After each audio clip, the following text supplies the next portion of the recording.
Muy buenas a todos, yo les estaré hablando del transistor de monoión programable, PUT. Es un semiconductor de 4 capas cuyo funcionamiento es similar al de los UJT. Es un tipo de tiristor y a veces se le llama tiristor disparado por ánodo debido a su configuración.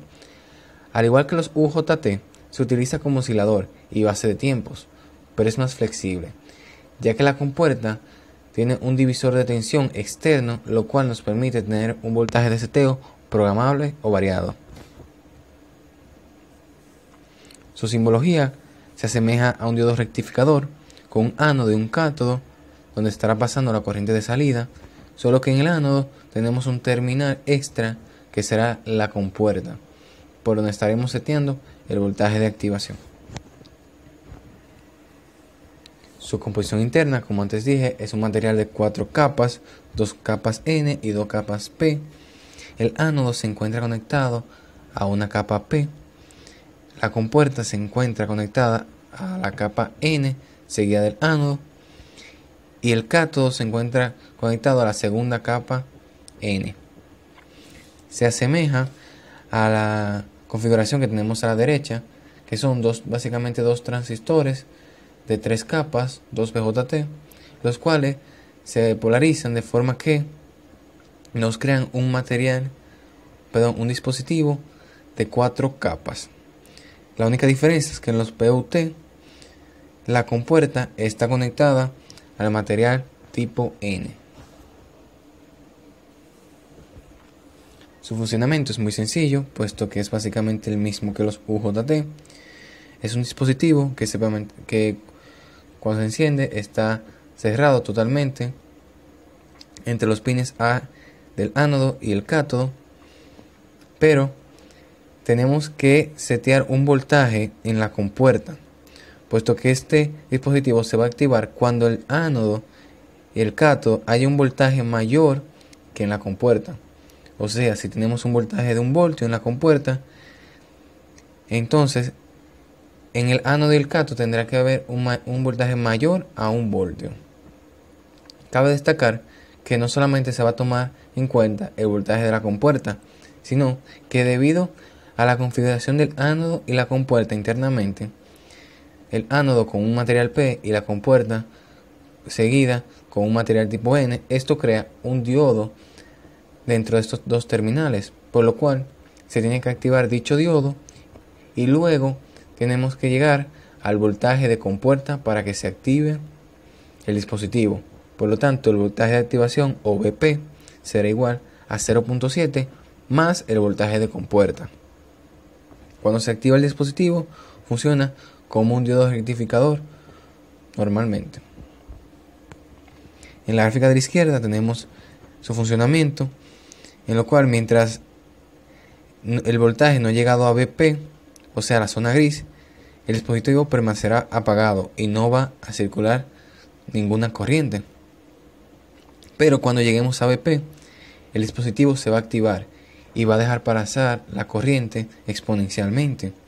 Cabe destacar que el voltaje de dicho dispositivo en el ánodo y el cátodo va a disminuir al igual que la corriente, o sea, exponencialmente, puesto que entre el ánodo y el cátodo existe una resistencia que cuando está desactivado el dispositivo, la resistencia es muy alta, pero cuando lo activamos, la resistencia va disminuyendo.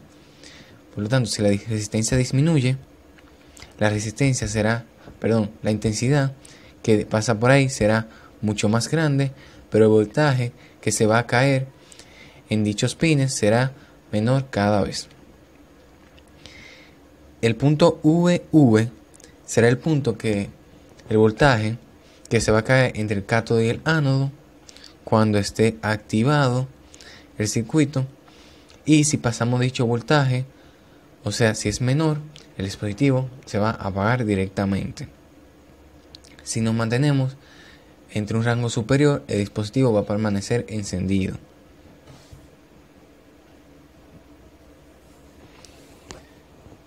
La diferencia con el UJT en su simbología es que el PUT se asemeja a un diodo rectificador con una compuerta extra, y que el UJT se asemeja a un JFET, solo que la compuerta está un poco inclinada hacia uno de sus pines B1.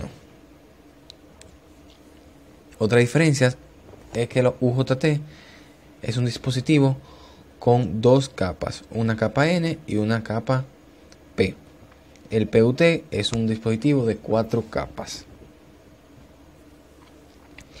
El UJT, para poder setear el voltaje de activación, se toma en cuenta las características internas, o sea, el canal N que tiene internamente es el que define el divisor de tensión requerido para que se active dicho dispositivo. En cambio, con los PUT tenemos que dicho divisor de tensión lo podemos crear externamente para así poder controlar el voltaje de activación. Por esto es que se le llama UJT programable.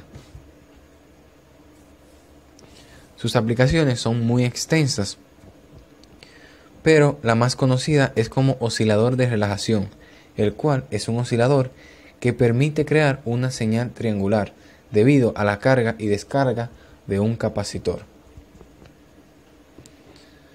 Vamos a calcular y a practicar con un oscilador de relajación para ver su funcionamiento. Pueden copiar dicho circuito, pausar el video para luego poder resolverlo juntos.